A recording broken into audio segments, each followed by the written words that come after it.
In Holy Week of 1945, the destruction of the old German town of Danzig was completed. It was the eve of that dreadful night, the 27th of March. On that fearful night, the city of Danzig and all the Vistula area were in flames. An eyewitness report stated, from as far away as Hela, a wall of flames and smoke, 3,000 to 4,000 meters high, could be seen over the city. It had been caused by air raids with high explosive and incendiary bombs. The book Unvergänglicher Schmerz, or Endless Agony, is a record of the history of Danzig's fateful year of 1945 by Peter Porala. The section Das Inferno reads as follows. The enormous development of heat in burning Danzig prevented German units becoming established in the town. So it was only at the entrance to Danzig, between the Schichau Wharf, the Oliver Tor, taking in the Hogelsberg and the Bischofsberg, that a weak defensive line was constructed. Our soldiers were fighting there doggedly against the superior might of the enemy. There was always the certainty that every minute's delay to the Soviet advance meant that some women and girls were saved from being assaulted. There was the possibility, too, that children and old people could flee. In actual fact, they still succeeded in getting thousands every day across the bay to Hela, and from there across the Baltic into the safer west. There are daily records showing the movement of 46,000 persons. On the evening of the 27th of March, the Russians succeeded in breaking through the Schicherogasse to the Hansaplatz, and from there to the main railway station. Our soldiers were at the end of their strength. They were short of ammunition and weapons. There were no more replacements for the dead and wounded. The German Army Command therefore decided to retreat to the Motlau, and finally across the Vistula towards Hubude and Plenendorf. Danzig was occupied by the Red Army. On Good Friday, the 30th of March 1945, Danzig's fate was sealed. For Danzig's population and the many refugees from East Prussia and Pomerania, there began a Via Dolorosa of indescribable horror. The Soviets, and a little later the Poles, took their revenge on the innocents, on children, on women, on old people. That was done with unimaginable atrocity and brute force. What the people in Danzig at that time had to undergo, nobody can begin to imagine. Thousands, oppressed and beaten, committed suicide. Many women and children begged and pleaded, "Shoot me!" Entire families were wiped out, shot or murdered, because they wanted to protect children from being assaulted or were not quick enough to hand over their jewelry. Robbery, plunder and assault were committed day after day by the Soviets, and by the Poles who turned up later. They suffered death through hunger and diseases for weeks and months on end. That was the fate of the people who did not succeed in fleeing across the sea. 1 in every 4 inhabitants of Danzig lost their lives as a result of war and from outrages committed by the Soviets and the Poles. They were starved to death during the Polish occupation. They died in forced labor camps. They died because they were not given proper help when they fell ill. At least as high must be the number of victims among the refugees from East Prussia and Pomerania who remained in Danzig. That the city of Danzig was an ocean of fire was also described in the divisional history. Hauptmann Franz Hrabowski described it there and added to his description of the misery of the refugees. In addition, the women, concerned for the lives of their children, begged the soldiers many times to give up the fight. So it happened that in many places the officers, even using all their authority, did not always succeed in getting their people back out of the cellars. That was supplemented by an eyewitness account in Porala, according to which in the Halbe Allee and also in the Gross Allee, deserters are said to have been hanged in rows. During the next few hours, our rooms were entered again and again by other Russians who behaved very differently. Many threatened us with their weapons, but in many you could see something like pity. Young members of the Komsomol, perhaps 16 years old, were the worst. One waved his machine pistol slowly from bed to bed, and then stopped in front of Franz Manhart, aiming at his head. I can still see Franz's profile with the questioning expression on his face, especially the detail of the eyelid of his left eye opening and closing, while the young Russian, it seemed to last minutes, but it could only have been seconds, had him in his sights. I can still see, too, how another held a pistol, a German 08 at Oberleutnant Nabert's temple. I can see Nabert turning his eyes upwards in order, in the last second of his life, to look his murderer in the face. but on both occasions the Russians did not pull the trigger. From that I concluded that they obviously did not have a general order to kill wounded men, nor particularly officers. Almost amusing when compared with the situations mentioned above, in which you were hovering between life and death, was how our watches were taken away. They were collected up in a procedure to which the main interest of the individual members of the Red Army seemed to be directed, as they said, Uhr ist. Because I had left my service watch behind at my unit when I was wounded, I no longer had a watch, and had to try to express this with gestures of helplessness. That seemed to be incomprehensible to one of the busy plunderers, because, with his index finger on my forehead, he pushed my head back onto the straw-filled pillow. Officers also came into our room. I can clearly remember a tall, blonde young major who spoke German and was an artilleryman. When he asked how I had been wounded, I replied to please him, by artillery, which in fact did please him. In conversation, one of us said that the war was over for us, to which the major replied that it was only just beginning. In actual fact, at that time, many Russians were convinced that with the downfall of Hitler's Germany, the capitalist Western powers would then turn against Russia. I found it to be more than a friendly gesture when a captain, before the officers moved on, brought out a bottle of plundered schnapps from his overcoat and reached it over to me in bed. Of course, none of us exhausted wounded men would have been capable even of taking one gulp from it, so I hid the bottle in my bunk under the straw mattress. After some hours of continually being visited by Russians, we were pleased that the last assault had passed off so lightly for us helpless men. The fact that we had not yet received any food that day was unimportant. Indeed, none of us felt hungry or thirsty. After all, we had escaped with our lives. We also did not see anything of the medics who had stayed behind. We understood that none of them risked coming up to us on the second story. Similarly, little was to be seen of the two doctors. I still know their names and can remember what they looked like. One of them was the Munich surgeon, Dr. Stadl-Eichel. He was compact in appearance and gave the impression of being busy. The other was a senior doctor from the Greifenwald University Clinic by the name of Dr. Wolf. He was tall, slim, and with a relaxed manner.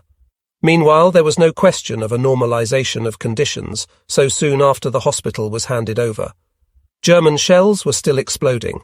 However, a new development was that the unmistakable smell of burning was spreading through the building. The air in the house was thickening into fumes heavy with smoke. Nobody knew whether the building had been set on fire by German gunfire, or had been set alight by the Russians, or perhaps even by the Poles. It later turned out that it was arson. In fact, it was said that, of the 800 seriously wounded men who had remained behind, 150 lost their lives in that fire. The saviour of the men in our ward was Franz Manhart. It must have been after midday, and the fumes were apparently preventing the Russians from moving about freely in the building. Franzel took advantage of the opportunity to seek out a way that we could save ourselves. He succeeded in discovering a staircase close to our ward. Although wide, the stairway itself was blocked with the furniture that had been in the rooms before the hospital was set up. Nevertheless, enough space had been left for one man to get through between the banister and the furniture. For us, it was a matter of leaving our beds and struggling through that exit to freedom. For Eberhard Nabert and me, I can only remember the two of us, it was a risky undertaking. Neither of us had left his bed since we had been wounded. I was so enfeebled that I could scarcely stand. With little time, I did not know what I should take with me. I can still remember that I only had on my collarless soldier's shirt, and that I put my field tunic on over it. I needed both arms to hold onto the wall and to the banister. Under Franzel's direction, we managed to get out into the open and into a sort of yard. There were remarkable scenes that I can only recall happening in a blur.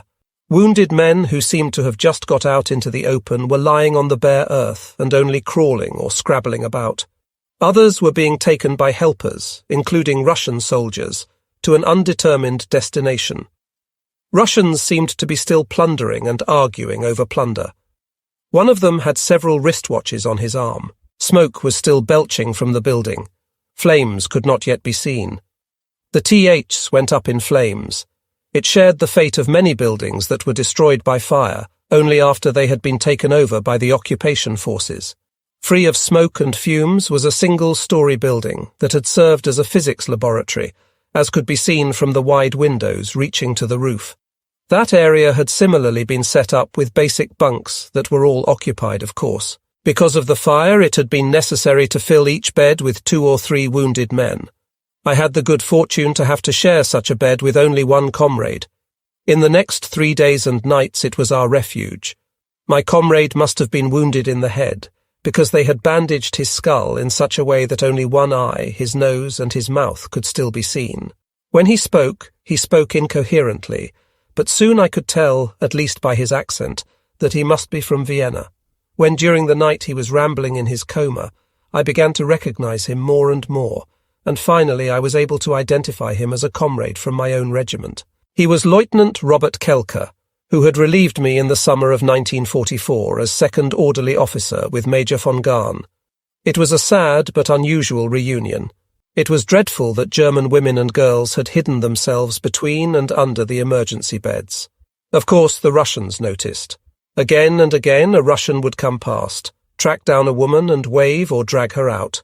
According to their temperament, the women would be led out of the room by their violators, either resisting or resigned. The next day or the day after that, the Russians were looking for men who had not been wounded, who might have been able to go to ground among us. One Russian went from bed to bed and ordered, "Aufstehen," which for most of us was not possible, whereupon he shouted, "Schlafen," after which we were allowed to stretch out again. I have to say that no healthy man was among the wounded. That was on Easter Sunday. Women continued to hide in the room, and when their torturers had let them go, returned to us again. A certain Friedel obviously felt particularly attached to me. On Easter Sunday, after something dreadful had apparently happened to her, she came back into the room, visibly overflowing with emotion. Without a word, she dashed over to me. In the week after Easter, we were transported to the complex of the medical academy. It seemed to be an intact hospital, and not a temporary military hospital as the TH had been. We were moved over there in Sankas. The drivers were Russians, but the porters were German prisoners. As we were being loaded up and unloaded, we were surrounded by Polish civilians who followed the proceedings with hostility. It is true that Danzig had not possessed a university, but as well as the technical high school, it had had this medical academy, where it was possible to study medicine before the collapse. Head of surgery was Professor Close, an old gentleman. His senior registrar, Dr. Johansson, was middle-aged. The rounds of those two gentlemen provided a welcome change. As civilian doctors in a university clinic, the operation of a military hospital was strange to them. They carried out their work as they had been accustomed to do, and as the conquerors permitted. There were even private consultations. Professor Close, as we found out, enjoyed a measure of respect in the eyes of the Russians. In 1932, he had operated for acute appendicitis on the Russian state president Kalinin, who had been on a cruiser on the way to a state visit to Sweden. Professor Close, a worthy and corpulent gentleman, told us that he spent his summer holidays in Pechtoldsdorf near Vienna, where he had a house. One day he reported, but this was certainly not true, that the express train connection from Danzig to Vienna had been re-established. The senior registrar, Johansson, was a cheerful, bright man who shared our pleasure when a cure was progressing well. From the conversations I had, I recall the theme of the future, which, in accordance with the euphoria of the convalescent, appeared to us in rosy hues. Conversing with Dr. Close and Dr. Johansson, I told them about my parents' parsonage and told them that I, too, would most want to study theology. We did not stay long in the medical academy. Instead of the many Russians who at the beginning continued to come, then it was Poles in some kind of official capacity. The hospital was evidently taken over by a kind of Polish civilian administration. Various commissions came, of which it was said that they were Lublin Poles. That is, they belonged to the wing of the Polish resistance that was allied to Russia. I can recall a civilian doctor who had a 7-figure number tattooed on his lower arm. He showed it to us and said that he had got it in a concentration camp. In the Third Reich we had heard by hearsay of the existence of such camps, above all Dachau, but we knew nothing at all of their extent and of what their inmates had to suffer. At one of those inspections by Poles, a German-speaking communist was present. He had fun rocking on my bed in order to hurt me. He succeeded too. But I was even more astonished at the sadistic temperament of a man expressing itself in such a way. From the shell splinter injury on my left buttock, an abscess had formed. It required opening by a lengthy cut at the top of my upper thigh. Today, I cannot recall whether this intervention was carried out while we were still in the TH, or whether it was carried out by Dr. Johansson in the academy, but I do remember that afterwards, for some weeks, I was only able to lie with my leg drawn up. There was as yet no question of getting out of bed, especially as I was also really weakened by hunger. In the sick room, food was an important topic of conversation. Doubtless it was a sign that we were getting better. We imagined what sort of celebration meals we would have if, with God's help, we were once again able to eat them. It must have been about the 20th of April that we were moved in cattle wagons by rail to Thorn. That was about 150 kilometres away up the Vistula. In Thorn there still remained from the war a large barracks camp, in which Allied prisoners of war had been held after the German victories. So the camp was filled with us, the final losers. As far as I could establish, as well as soldiers and officers who had been taken prisoner uninjured, the camp also came to house many wounded and sick men. Dysentery and typhus were rife.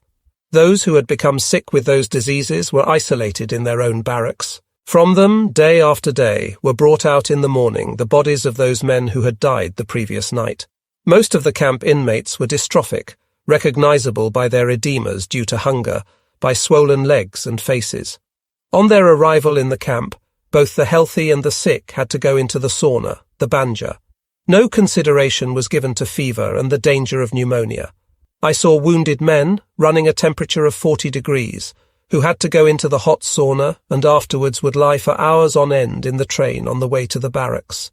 The wounded not only died of dysentery and typhus, but also, it seemed to me, simply of debility due to their wounds and a lack of sufficient nourishment. In our sick barracks, in which I had ended up with Franzl Manhart, the thin soup handed out twice a day by way of food was distributed out of a pot.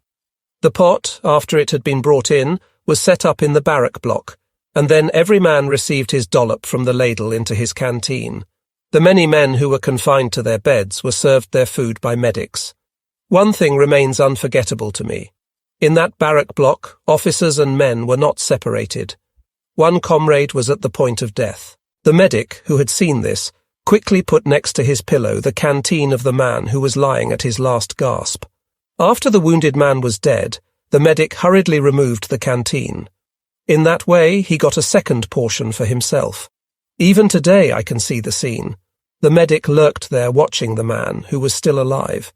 Then, after the man's life was over, he tucked into the dead man's soup ration. After our arrival in the camp, and before we were put into the barracks, I had lain in one of the several Finnish tents which were provided for seriously wounded men. The Finnish tents were made of plywood and were taller than a man, so that the people lay in 2 layers over each other. I lay in the lower layer, and I remember a Latvian SS lieutenant who lay diagonally above me. His arm had suffered paraplegia and dropped everything down. It was terrible, because his arm was not cleaned. Beside me there lay another Kriegsfreiwilliger Latvian officer. His Christian name was Antons. He had had one leg amputated and in the other had an extensive flesh wound, but he had still kept his leg. As well as his native language, Anton spoke fluent German and Russian, so I was able to have some good conversations with him. He was completely without illusions in contemplating his future. He was enormously collected and self-controlled. As a Soviet citizen who had opposed the Bolsheviks, he might expect their revenge and a completely uncertain future. The Russian medical officer, a major, who came on his rounds once a day, was called Raskolnikov. His hair was already grey and he had a moustache. We could tell how to a certain extent he put up with the misery which surrounded him, but he clearly regretted that he was not able to give better help.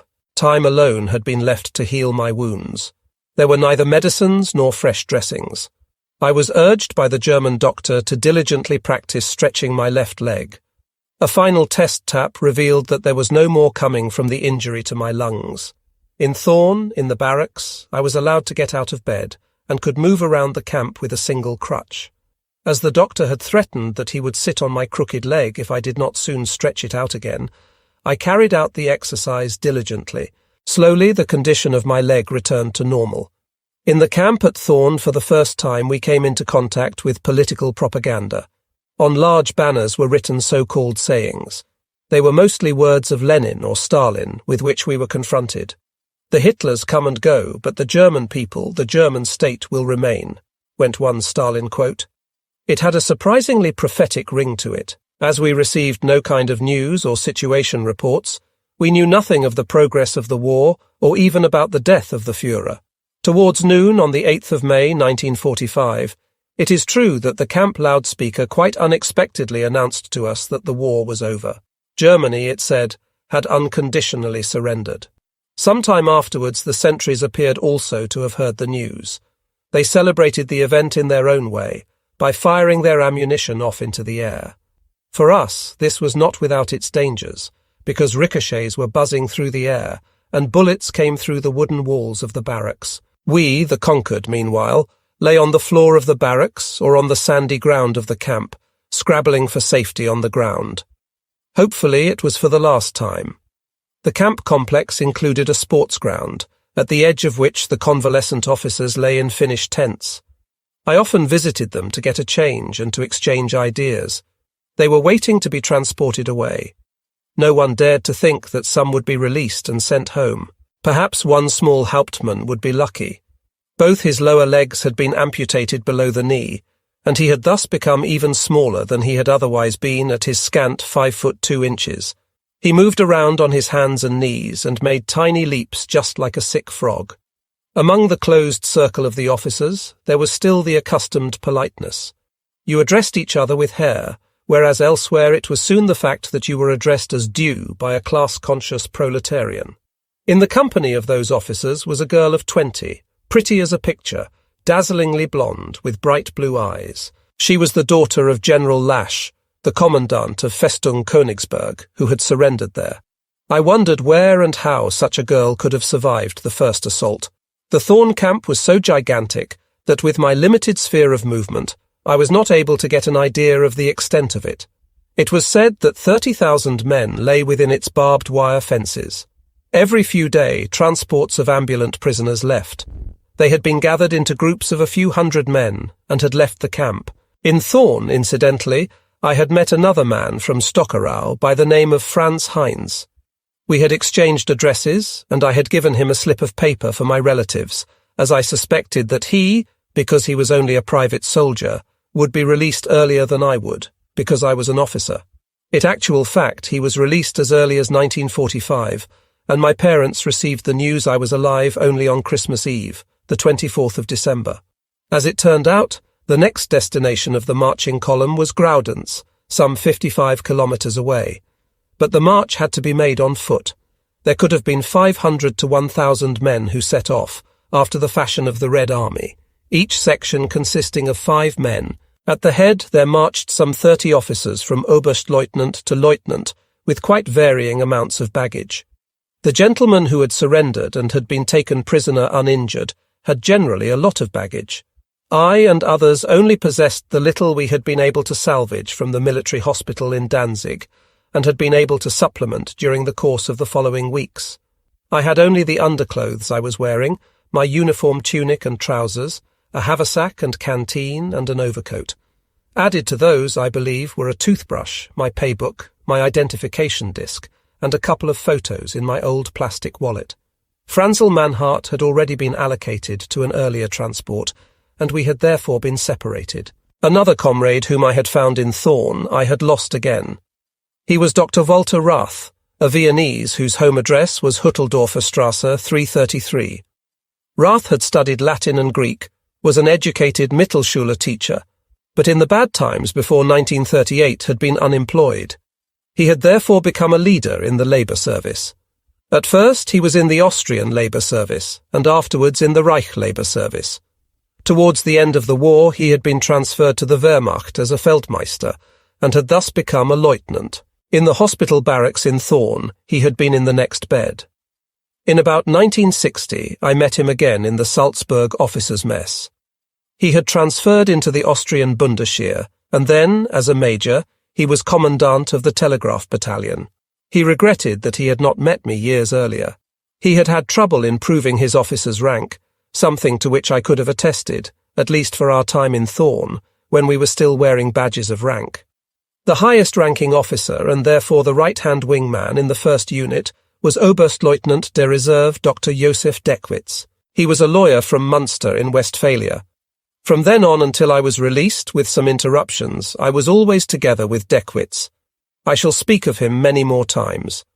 Although by age he was born in 1896 and could have been my father, we had a close comradely relationship with each other. I owe him much for expanding my horizons. Deckwitz had been a flak officer. He had a huge ribcage and possessed a loud voice. He had, he said, been much in demand as a defence counsel in criminal cases, and his legal pleas were something worth hearing. Once, he said in a trial before a jury, knowing that from midnight of the next day an amnesty would come into force, he had pleaded for many hours to benefit his client. The court, he said, had patiently tolerated his constant repetitions. Before 1933, Deckwitz had been a social democrat. His wife was the niece of an SPD, if not a communist, member of the Reichstag who had emigrated to the Soviet Union. After graduating to my doctorate in 1952, I visited him in Munster and was delighted to see him again. His wife was interesting and clever. The great misfortune of the two of them was that their son, their only child, had completely ruined himself with drink. Although many healthy men capable of marching were in the column, it was still an unparalleled trail of misery. The armed sentries walked on all four sides of the column, but took careful notice of the many weak and feeble men. The distance of 55 kilometres, which healthy troops could have covered in one day's march, was tackled in 3 stages. Half was done on the first day, something that made demands on many men, leading to exhaustion. The other half was tackled in 2 days' marches, each of 12 kilometres. Obviously, the weakest men did not have the strength to walk further. I had recovered to such an extent, and had in the meantime learned again to stretch my left leg, that I managed all right. The worry of every man was always not to drop out of the column or be left behind, in order not to be shot by the guards, as had often happened. We spent the nights in barns on farms. If the sentries had not just dug out some women, and the women were not screaming out for help, you could get a bit of rest and sleep well in the straw. On the first day's march, we passed through the little town of Kulmsee. It had obviously been taken without any fighting. We were stared at by the Polish civilian population without visible hostility. In Graudenz, so word had gone round in the meantime, the transports were being assembled that would take us by railway into the interior of Russia. In Graudenz, we were gaped at by the civilian population. They were evidently more hostile than the population of Kulmsee, but there were no incidents. Our destination in Graudenz was a barracks complex. We were placed in groups of many men in completely empty rooms.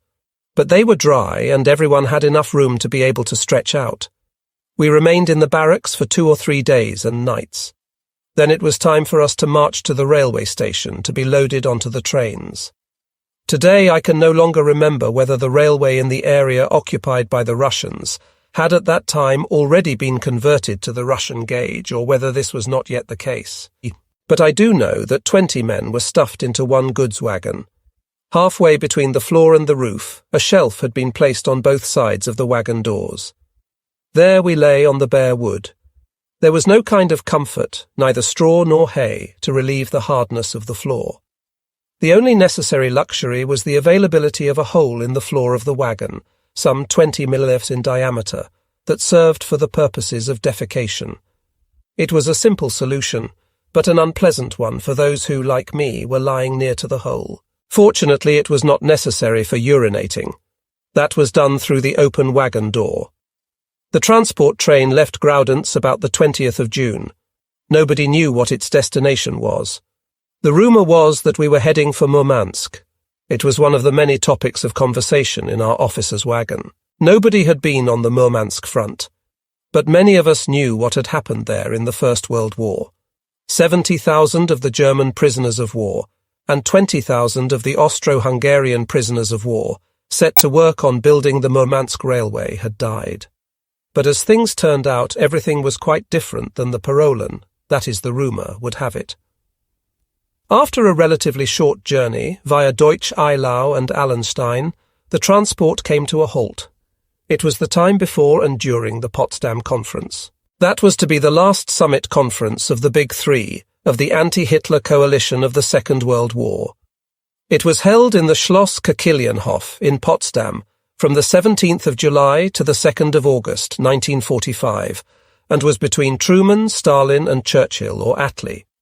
The result of that conference was the Potsdam Agreement. In that agreement, subject to a final settlement of the territorial questions in a peace treaty, the town of Königsberg and the adjacent district of East Prussia were placed under the administration of the USSR.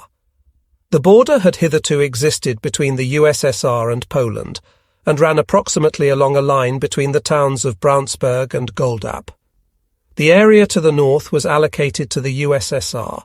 For our transport and us, it resulted in our destination being the part of East Prussia occupied by the USSR. We were not sent further on into the interior of the Soviet Union. The train was on the tracks for 5 weeks. I recall the summer of 1945 as being very hot. During those 5 weeks, it did not rain on one single day. For a fortnight, no one was allowed to leave the wagon. Only after that, during the remaining 3 weeks, did the guards allow us during the day to camp in a meadow alongside the train beside the tracks. Being allowed to do this made our stay more bearable than the first fortnight had been. The constricted conditions and the heat had thoroughly irritated us prisoners. Many of them worked themselves up into a proper fury. In our wagon, too, hostile words were exchanged. For instance, men who were on the lower bunks were disturbed by the feet of those lying above them. One man complained that when eating it was so dark that you couldn't even find the way to your mouth. He who said it was a Lieutenant Dr. Hess from Frankfurt am Main. He worked as a translator at IG Farben, spoke fluent English, French and Spanish, and had some interesting things to tell about his job. Hess was my neighbour, and we were both lying directly beside the notorious hole. Then there was a Hauptmann der Reserve Stolzner. He came, I believe, from Upper or Central Franconia. He was about 40 years old, and told of an elder brother who during the First World War had been taken prisoner by the Russians and had been sent to Siberia. From there he had fled to China and had attached himself as a military advisor to Marshal Chiang Kai-shek. His brother had married a Chinese woman, a fact that led in the wagon to a debate over the virtues of the women of another race. With the most earnest face, Stolzner told of a peculiarity of Chinese women. His assertion caused among some men a short, astounded amazement, until the laughter of the other men told them that Stolzner had been leading them up the garden path. As one of the naive and, moreover, still visibly fearful comrades, I recall Staff Paymaster Uhland. He was a descendant of the poet of the Schwäbische Kunde, but evidently was not so fearless as his ancestor was supposed to have been. While the war was still going on, rumours had been circulating that the poor quality soap there was at that time had partly been produced from human bones.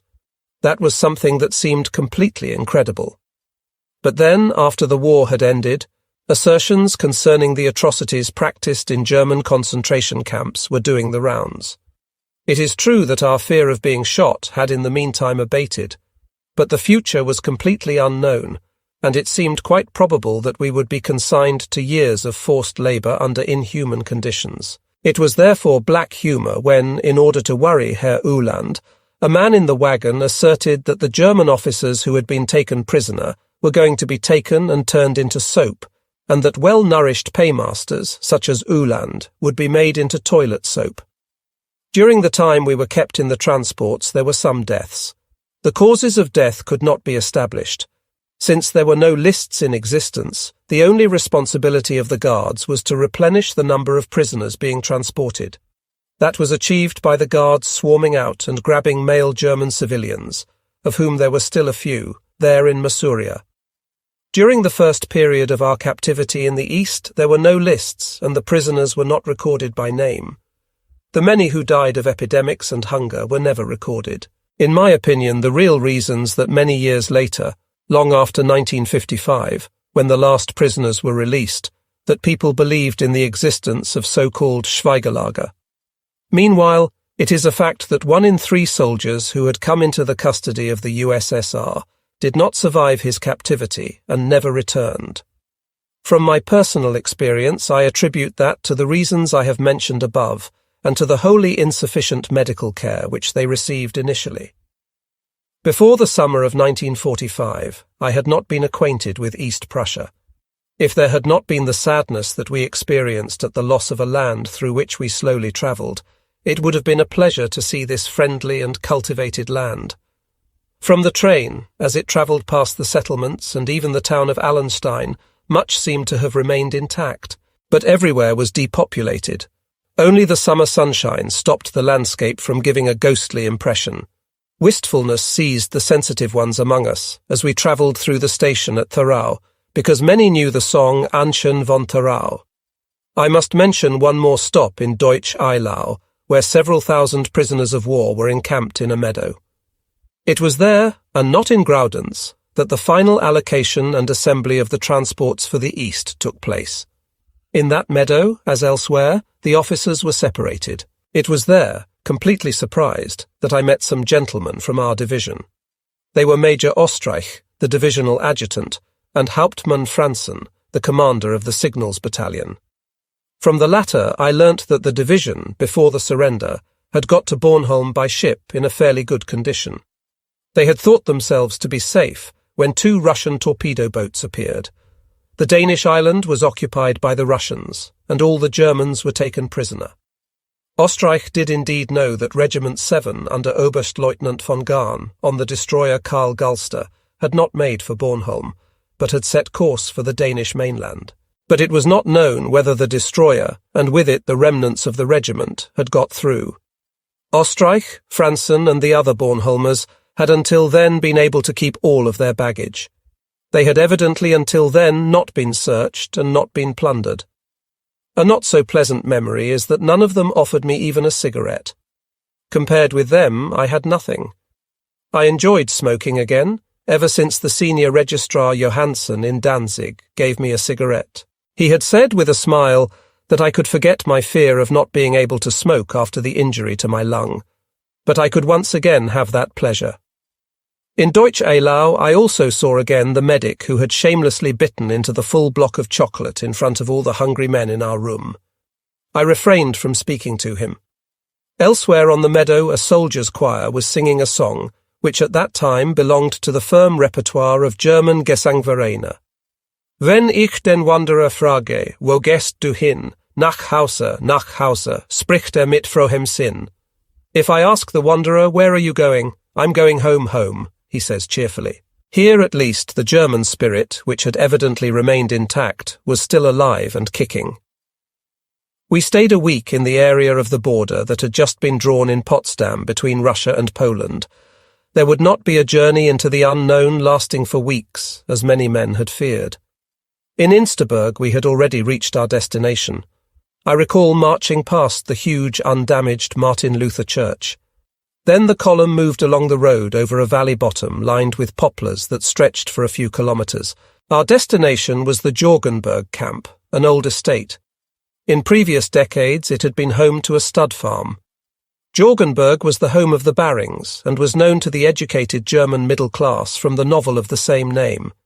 It was only after I returned home that I read Die Barings and its sequel Der Enkel by William von Simpson. But even in 1945, without knowing the novel, I could imagine clearly enough how things had been before and the defeat that had taken place. We marched along the drive and through a gate on which there was the date 1268 in old figures.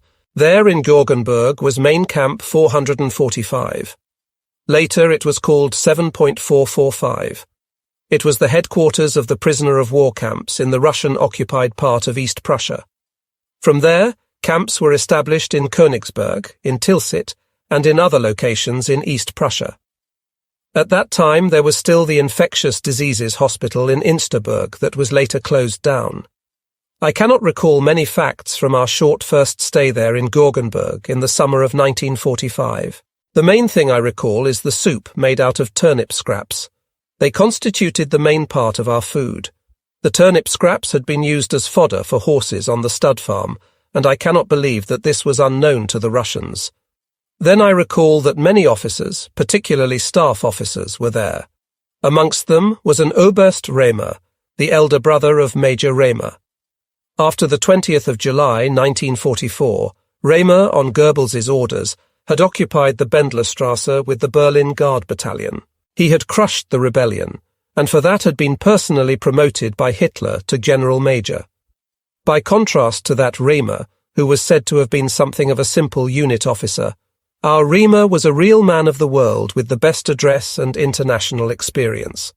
He had himself been military attaché in Spain, or had been attached to the military attaché.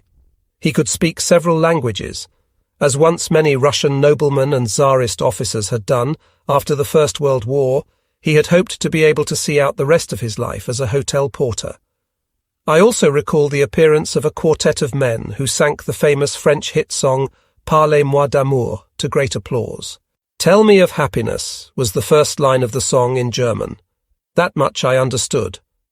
But I also recall some political speeches made by officers. They were attempts to come to terms with the new situation. They were completely apolitical men. Their world, their only world, had collapsed. Finally, I can still remember that there in the Jorgenberg camp, all insignia of rank had to be taken off, and all heads had to be shaved. We officers found that to be an additional humiliation. It was the intention that its main purpose was a hygienic measure to prevent epidemics. In the Red Army, shaven heads were the regulation, even if not for officers.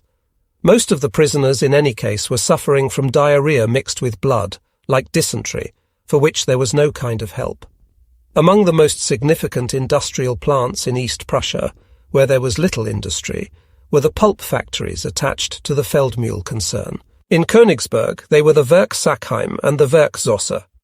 Those factories were supposed to be rebuilt by German prisoners of war as part of the restitution process. For that reason, there was a camp in Sackheim and another in Holstein, below the town, where the Priegel emptied into the freshwater lagoon. We had been transported on lorries from Georgenburg to Königsberg. The town appeared to have been dreadfully destroyed. In Danzig, while being transported from the technical high school to the medical academy, I had happened to get a glimpse of the Marienkirche, the landmark of the town. There on the journey through Königsberg was offered sufficient opportunity to imagine how beautiful that town must once have been. We drove past the destroyed castle, and a comrade from Königsberg showed us where Kant's grave was. The British air raid of the 30th of August 1944 had turned the inner town into a heap of rubble. Before the town surrendered on the 9th of April 1945, the Russians had circled it to the north. The first suburb they had taken was Mettgethen. The Russians were in fact driven out of there again. But the fate of the inhabitants and of the refugees who had been caught by surprise was a terrible indication of what was waiting for the German civilian population. General Lasch, conscious of his responsibility for a large civilian population and for his troops who were uselessly shedding their blood, had surrendered the town on the 9th of April. He may thus have saved the lives of countless other people. But Hitler personally sentenced him to death by hanging, because he had not fought to the last man. Unspeakable things had then indeed gone on. In their despair, women and young girls had thrown themselves into the Priegel, or committed suicide in some other way. After the assaults, murders, arson and plundering, there came hunger and many deaths. Hugo Link, one of the few Protestant pastors to stay behind in Königsberg and survive, tells in his book Königsberg 1945 bis 1948 that in autumn 1945 the number of Germans in Königsberg was still 96,000. The number of civilians in Königsberg during its last period as a Festung had been 126,000. Thus, in the course of half a year, 30,000 people must have died. Epidemics and hunger decimated the population still more, so that finally only 24,000 were left. They were to be transported away. According to that, more than 100,000 must have been snatched away by death.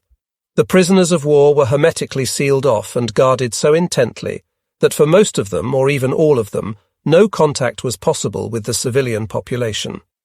I cannot recall any particular occasion, even if now and again news of the civilian filtered through.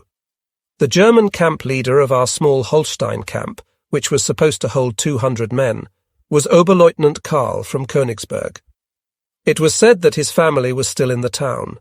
The process of living, suffering and dying thus went on unseen by the prisoners of war. Meanwhile, they had the certain feeling that their life was no longer directly under threat. I also, looking back, cannot say for certain that we were systematically exposed to starvation. The dreadful turnip scrap soup of Jorgenberg was replaced by sauerkraut, kapusta. There was a litre of that soup twice a day. The calculated ration of meat and fat, both of which were mixed into the soup, was 9 grams for meat and 12 grams for fat. There may well have also been at that time, I cannot now recall exactly, a tablespoon of sugar and bread, the ration for which was 600 grams per day. But the sugar, it was always unrefined sugar, was hardly ever edible, but mostly damp and heavy. It was generally known in all camps that the Russians responsible deviated from the set ration of food for the prisoners of war. The calculation was simple. If you mixed to the quantity of 10 grams of sugar 1 litre of water, you had got an additional kilogram left for private barter. It was a similar case with the bread, the kleb. There was an unimaginable difference, even while the war was still going on, between what we considered to be bread and the bread that the Russians provided. It must have been baked in moulds, in tin boxes, because with the unimaginably high water content, the dough would have run away. But the moulds had to be lubricated, and we never got to the bottom of the question as to whether this was done with petroleum or with engine oil. The crusts, the only parts that were baked through, sometimes tasted disgusting and smelled unpleasant. From time to time, a lot of oats were also mixed in. Many could not face the damp, badly baked bread, and for that reason often, if an oven was nearby, it was toasted, which gave off quite considerable clouds of steam. The weight of the toasted slices was considerably less than it had been before. Camp Holstein was in a plant that had been built in the interwar period, probably after 1933. It had housed an Army Optical Research Institute, or something of a similar name. 2 buildings measuring some 20 by 10 metres stood at right angles to each other. They had 2 stories and were built of red brick. The area was no larger than 2,000 or 3,000 square metres, and had been securely fenced in by the builders. The building to the right of the entrance ran at a right angle to the road and had been a workshop. From its roof you could see across the freshwater lagoon far to the west and to the south. The plant lay alone outside the settlement. In the first building there was still a lot of equipment from the time of its earlier use, in particular binocular periscopes, for which the Russians obviously had no use. The other building, lying parallel to the road, was where we were housed. The officers were quartered in some smallish rooms on the ground floor and on the first floor, and the other ranks in 2 large rooms. We officers had individual wooden beds, whereas the other ranks lay on bunks one above each other and subdivided. The German camp leader, Oberleutnant Karl, had a room of his own in which he lived with his assistant, another officer. In front of the accommodation building was the kitchen block from the time when the plant was in German hands. The running of the kitchen was the responsibility of 2 officers. They had been taken prisoner unwounded, and were a picture of enviable strength and health. They used their position to divert rations to themselves. From the roof they had thoroughly observed the terrain, and one day in the spring of 1946 they disappeared. Many months later there was a rumour that their escape attempt had succeeded, and they were supposed to have written from Germany. Our workplace in the Holstein factory was about 3/4 of an hour away. We went there on a country road and passed a solitary house that had earlier been a simple inn. Oberleutnant Karl told us that, on our road over 200 years earlier, Immanuel Kant, the Königsberg philosopher, had gone for walks. He was said never to have left Königsberg, and yet in his lectures had been able to give exact descriptions of London and Paris, etc. The factory was already partly in operation again. We prisoners were detailed, in the Russian fashion, into so-called brigades, groups of about 10 men each. My brigade worked on making multi-layered wooden trestles that were used in the construction of a larger container. We worked under the direction of Russians, who were all members of the technical units, as shown in the names of their service ranks. So, for instance, the normal sub-lieutenant was called Mladší Technik Lieutenant, in German Untertechnik Leutnant. The so-called Nachalnik, the commandant in our area, was an elderly first lieutenant of good-natured appearance. He was a teacher from Tambov, a provincial town halfway between Moscow and Samara. The foreman was a sergeant major from Tomsk in Siberia, a skilled craftsman as far as I could judge. He must have been a mix of Russian and Mongolian. With him, I had the impression that it embarrassed him that officers were performing menial tasks for him as prisoners. During the fighting, the high factory chimney had received a direct hit from an anti-tank gun, but it had only made a hole and had not brought down the chimney above it. To all appearances, the Russians had suspected there was an artillery observer on the flue and had wanted to clear him out. A topic of conversation was how, and by whom, the hole could be repaired. Rumour had it that a specialist, a Russian buzzword, had been offered 8,000 rubles to repair it. Such a specialist had been requested from Moscow and was already on the way. It was autumn. We had been working for some weeks in the factory. Our working hours were 10 hours a day, only Sunday was a day off. But one Sunday there was a voluntary work detail in which every prisoner capable of working had to take part. However, the unusual thing about it was that we did not have to go to work in the factory. We were loaded up on lorries and driven into the area of the new frontier between Russia and Poland. The process of drawing the frontier had apparently not yet been fully accomplished. In the frontier area, we had to gather up stinging nettles and similar weeds that were supposed to serve as fodder for horses. On that work detail, I must have caught a cold. The following Monday, I felt ill. With difficulty, I dragged myself to work in the factory. I was completely weak on the march back. I felt a stabbing pain in the right side of my chest that I could not explain. The lung that had been injured had been the left one. My strength deserted me more and more, and I was in danger of being left behind.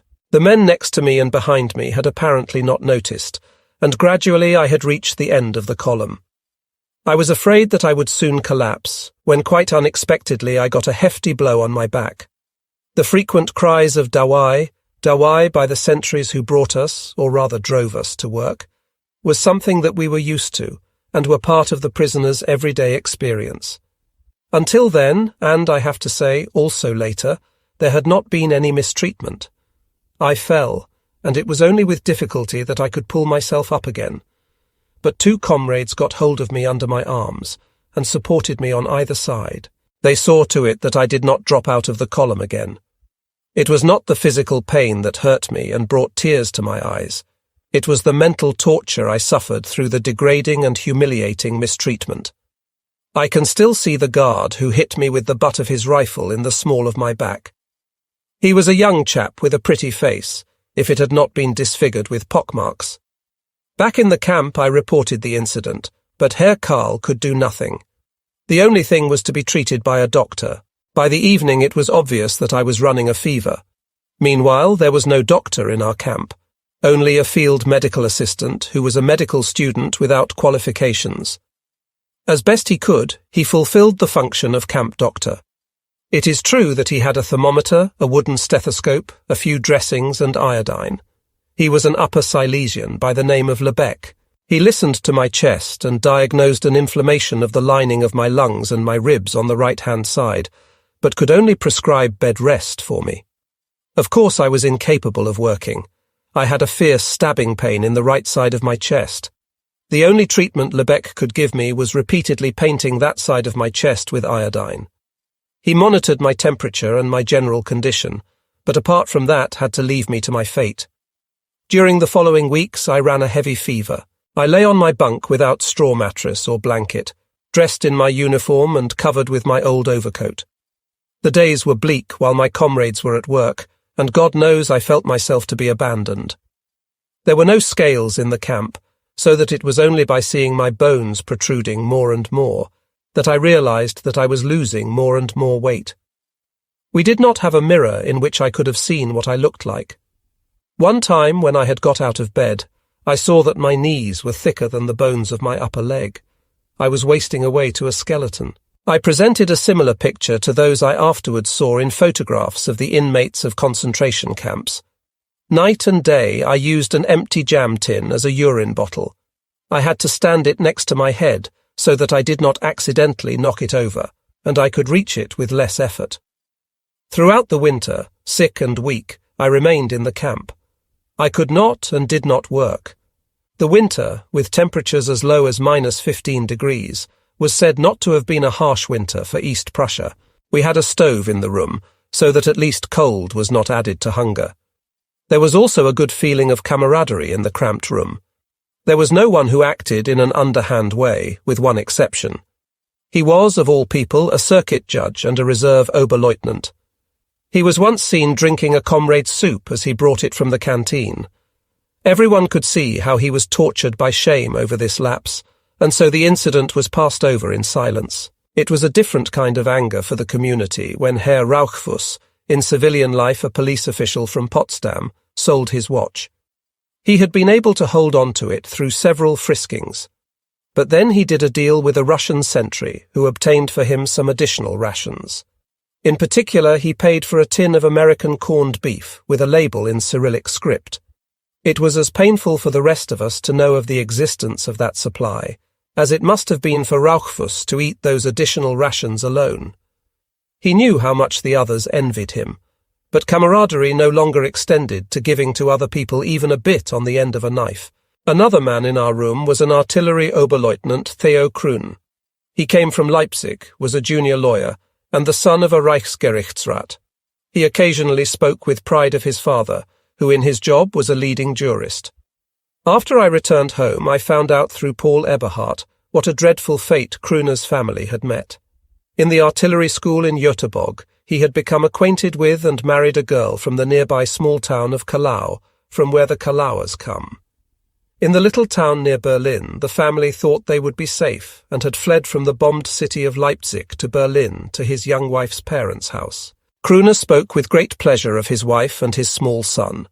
He had a red moustache and had striking blue eyes. It was a cruel stroke of fate that the house in which the family was living, including those who had fled, received a direct hit. A total of 9 people lost their lives as a result. Paul Eberhardt, whom I have just mentioned, was Krooner's close friend. He came from Augsburg and had relatives in Bregenz. This had given him the idea of passing himself off as an Austrian. It was not important in the Holstein camp, but only later in Georgenberg. In Holstein, I was already instructing Paul about the importance and the significance of the Heimatschein for him, as an Austrian. In actual fact, he did succeed in getting released with us, and in getting back home to Augsburg. In later years, after my studies, I met him in Munich, where, with a PhD, he was working as an occupational psychologist. Paul Eberhardt was the same age as I was, but he looked a lot younger. He had a somewhat round face with blue eyes, and for a grammar school boy he was very well educated. In fact, he had already studied philosophy for 1 semester. He spoke about the art historian Warringer in Munich and about other professors. He was acquainted with publishing houses and had an eye for valuable books. It was he who brought back to the camp many books while on work details in Judithon and Mettgethen. One day Paul had been in the library of a Königsberg lawyer, Egon Friedel. He turned up with a 3-volume cultural history of modern times. It was a large first edition in greenish yellow. He worked his way through those volumes during the winter. He always underlined important parts as he did so, somewhat as my father and his father too had done. He also let me work on Friedel. I can still remember how we both agreed that we had found studying the introductory chapter particularly difficult, of the books that Paul brought back with him, and which I then read for the first time. Rudolf Georg Binding's Erlebtes Leben and Hans Karosser's Führung und Geleit were the best known. Other comrades in our room were Herr Straub, a lawyer from Düren near Aachen, and Herr Korte, who was a singer, a bass or baritone. I can remember that Korte would toast his bread on the stove in small strips and slices, and carefully distribute his sugar ration over them. A particular personality was Herr Bohm, a reserve Hauptmann who had taken part in the First World War.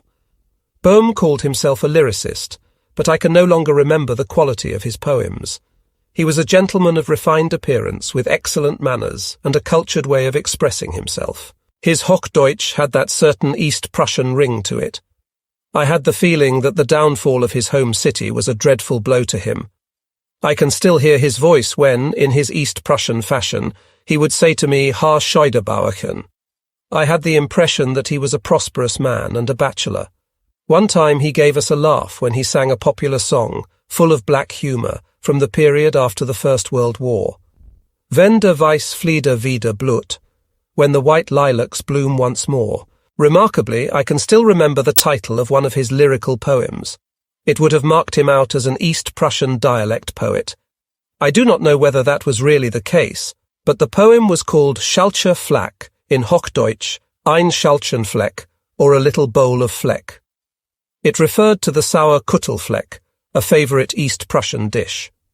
When my 22nd birthday came round, on the 13th of January 1946, I had recovered sufficiently to feel able to walk. It was a Sunday. I can remember it clearly, because for the first and only time there was meat in the soup for lunch. Because it was my birthday, like all birthday boys, I received an extra helping by order of the camp leader. I devoured it with the greatest enjoyment and without the slightest prick of conscience towards my comrades. After the meal, I realized that Fritz Sayel, a staff vet and Sudeten German, had not eaten with us. No one could explain why he was already full, but he was occasionally taken out of the camp by the Russians as a vet, so we thought he must have already eaten. On closer questioning, he replied after the meal, clenching both hands into fists, Solche Kavanen. He meant the state of the lungs of the horse he had been treating, and at the slaughtering and inspection of which he had been present. My first trip out beyond the camp fence may have been in January or February. In the camp, a comrade had died who had to be buried outside the camp. Herr Karl, the camp leader, took me with him a few steps outside the camp. There the grave had already been dug. It was by a hedge. The body was laid in the flat grave. Oberleutnant Karl said in our father, then the grave was filled in. Then we went back to the camp. We were the few prisoners who were capable only of working inside. My last recollection of Holstein dates from March or April 1946. At that time we had received orders to erect round the camp a fence that was to some extent permanent. The Russians provided posts of over 2 meters high and many rolls of barbed wire. The posts were dug in or even concreted in, and then the wire was stretched over them. Stretching the wire with a tool designed for the purpose, I was able to get to work again for the first time. Slowly I felt my strength returning, even if I was still only capable of working inside. I even felt a certain satisfaction when I saw how tightly I had stretched the wire after the staples had been hammered in. But by the next day the tension had slackened because the material was already overstretched. The man directing the work was a Russian captain by the name of Mironov. He was the friendliest Russian that I met in captivity, not yet 30 years old, good-natured and kind. Blue-eyed and black-haired, he was smaller than me. He spoke a little German and was polite, almost comradely. But the notorious Skogo Damoy, that is home soon, was no more convincing from his mouth than it was from other Russians. Doubtless it was decently and sincerely meant. Meanwhile, we certainly were not going home soon. Although one day in April, we officers, with what little baggage we had, were loaded up onto lorries. But I was to encounter one more grotesque episode in the Holstein camp. For years I had carried in my right-hand top pocket a marching compass. It was the compass that had, in February 1945, prevented me from going in the wrong direction with my men. But then I thought that the possession of it might lead people to think that I was planning to escape. It was too risky to keep it, even if my physical condition ruled out any thought of escaping. On one occasion, as I went into the unused building in the camp where there were various types of optical equipment, I simply hid it. I decided I would certainly not need it anymore. In the event that it was found on me during a frisking, it would lay me open to extreme unpleasantness. But I was plain astonished when, a few weeks later, that very compass of mine was offered to me for sale. A Lanza had been rooting about in the building and had found my compass. He decided that it was very likely that an officer might be interested in acquiring it, as such an instrument would be necessary in any escape plan. Thanking him, I declined, without batting an eyelid. Soon afterwards, our miserable time in Königsberg came to an end. We officers were transferred back to the Jorgenberg camp.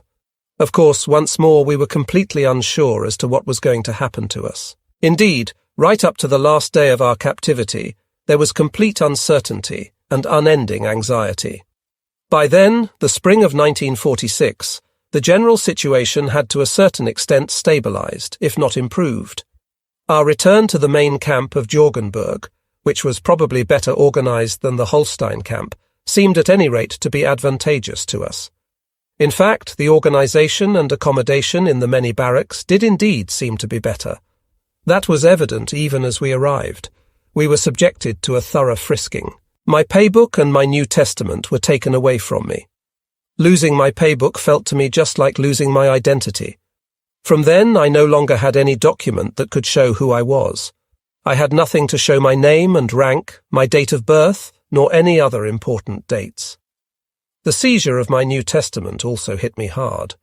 It was the small pocket edition with the Psalter I had received as a present from Father. It had his dedication, 1,000 shall fall beside thee, and 10,000 at thy right hand, but it shall not come nigh thee. From then I had to summon up from my memory the consolation I had often felt in reading it. But I had to continue to trust in my father's dedication. The Russian guards evidently had orders to confiscate all written and printed material. Even my request for them to leave me with my New Testament for cigarette papers met with no success. We new arrivals were also given an immediate medical examination. The examination was not even purely clinical, but really consisted in viewing the naked prisoners and pinching their backsides in order to determine the degree of dystrophy. Since I was extremely emaciated, I could not be put down as capable of working. I was quite happy about that, but I considered myself to be even more fortunate not to be placed in the tuberculosis barracks. The pointed noses of the men who were in the process of slowly dying there, beyond recovery, were frightening enough. In the spacious barracks where we Holsteiners joined the other officers in the camp, there was at last enough room for an individual to lead an existence that was halfway human. We slept on single beds placed in the room either individually, against a wall, or in twos next to each other. Every bed was provided with a straw mattress and a blanket. Among the inmates of the barracks I was reunited with a whole series of acquaintances. Above all was Oberstleutnant Josef Job Deckwitz, whose Oberman in the bunk I was to be for a long time. Another sign of the organization in force was the fact that we were recorded on a register. That involved, at least for all officers, filling out questionnaires of several pages. Everyone had to answer 42 questions concerning his personal dates, and above all, the activities in which he had been engaged in the military. Our answers, in conjunction with denunciations by informers, provided the material that served as documentary evidence in the many war crimes trials that resulted in their cursory sentences of 25 years hard labor. From the start I had provided true information. For instance, I had not concealed my rank as an officer, as many had done. Even in the camp at Thorn, when informally that was still possible, officers who had lost themselves in the ranks had acknowledged their rank. The constant fear of discovery, by comrades or fellow countrymen, in which those men lived, would have prevented me from taking such a step. Our answers, in conjunction with denunciations by informers, provided the material that served as documentary evidence in the many war crimes trials that resulted in their cursory sentences of 25 years hard labor. From the start, I had provided true information. For instance, I had not concealed my rank as an officer, as many had done. Even in the camp at Thorn, when informally that was still possible, officers who had lost themselves in the ranks had acknowledged their rank. The constant fear of discovery, by comrades or fellow countrymen, in which those men lived, would have prevented me from taking such a step. That was quite apart, too, from the fact that it would not have been in line with my natural honesty. As long as I had been with my unit, nothing had happened that could not be militarily justified, or that could have qualified as a war crime. So I was confident that no undeserved fate would overtake me. In actual fact, I had had nothing to fear. Even during our first stay in Jorgenburg in the summer of 1945, the heads of men and other ranks had been shaven. What we took to be a measure intended to humiliate us had obviously been necessary due to the completely unsatisfactory hygienic conditions. Many others suffered under such degradation. However, I resigned myself to the measure as a fateful means of enforcing conformity. I can still remember how many of us looked at each other in surprise. The disappearance of their hair had significantly altered the appearance of many men. The shape of the skull became a particular distinguishing feature, but we did not have to be subjected to that procedure a second time. Our insignia of rank had long since been removed, and a man who had previously been an officer could only be recognized by the material and cut of his uniform. But nevertheless, there were other signs too that distinguished the prisoners of war from each other. We could not believe our eyes when we saw on some caps small red or white and red coats of arms, and even some others of different colours. As it had been ordered by the camp authorities, it was pointless to let oneself be upset by it. It was an expression of the existing political situation, as it was known to us by hearsay. The German Reich, Greater Germany, had been completely conquered and shattered. Germany and Austria had each been divided into 4 zones of occupation, and no one knew what the borders of Germany would be in the future. So the Sudeten Germans cherished the illusion of eventually returning again to their homeland that had once again become part of Czechoslovakia. That was the case with staff vet Dr. Sayel and another comrade. Herr Grun, a qualified businessman from Saarbrücken, had studied in Paris before the war. He was distinguished by his knowledge of French food and reckoned that the Saar would become French. Thenceforward he considered himself French. For most Austrians, the situation seemed to be simple and clear. Of course, many of us could not hide the feeling that it was a shabby trick after our common defeat, now to separate ourselves. Should we follow the motto, every man for himself, and abandon our German comrades in arms to their fate? I also remembered literature concerning the First World War. The members of the successor states of the Austro-Hungarian monarchy had then deserted the flag that they had once served in common. I recalled the snide commentary with which that act had been portrayed. So now we were in the same situation. We deserted our common flag, and for this were given dirty looks by many of our German comrades. But no one knew how to answer the question as to what else we Austrians could have done. The thought that the Austrians would generally be released earlier than their comrades from the old German Reich was also by no means irrelevant to this issue. Who could have been criticized for trusting in that hope? Should we be like Paul Eberhardt, who, in the light of it, passed himself off as an Austrian? The fate of the Sudeten Germans had no doubt long since been decided. None of them knew what that decision was. We were cut off from our homeland. Until then we had not even been allowed to write. The coats of arms on caps indicated at a stroke the problems thrown tee-up by that completely new situation. The Greater German Reich no longer existed. Hitler, to whom all of us had sworn an oath, was dead. It was therefore morally right and even necessary to declare our allegiance to our small Austrian homeland. We prisoners were each assigned to work details, according to our physical constitution. Work details 1 and 2 were completely capable of working and had to work outside the camp. Work detail 3, to which I belonged, was only capable of Innendienst. That is, we could only be used for work within the camp. We still had a few staff officers in the camp, including Dr. Deckwitz, and they too had to be employed within it. Of those, I can recall an Oberst der Reserve, about 50 years old, by the name of Kassel. He was a pharmacist. He had lost an arm and feared that he would not be capable of carrying out his profession because he would no longer be able to mix up ointments. The oldest was Major Kischke, owner of a small East Prussian estate. I thought him to be between 60 and 70. He appeared old to me.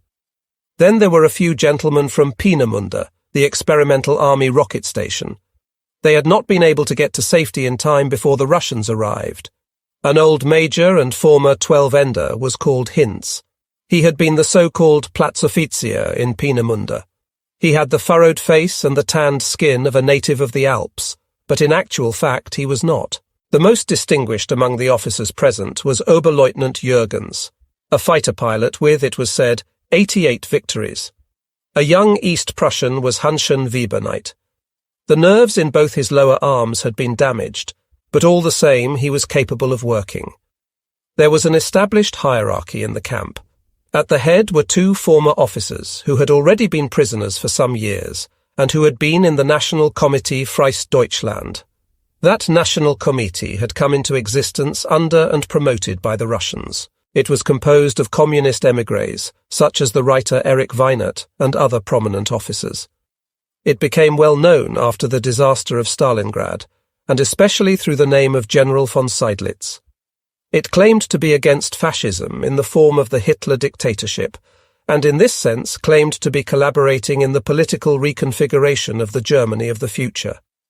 Under the name Antifa, the group developed anti-fascist activities, in which, speaking reasonably, there was nothing to object to.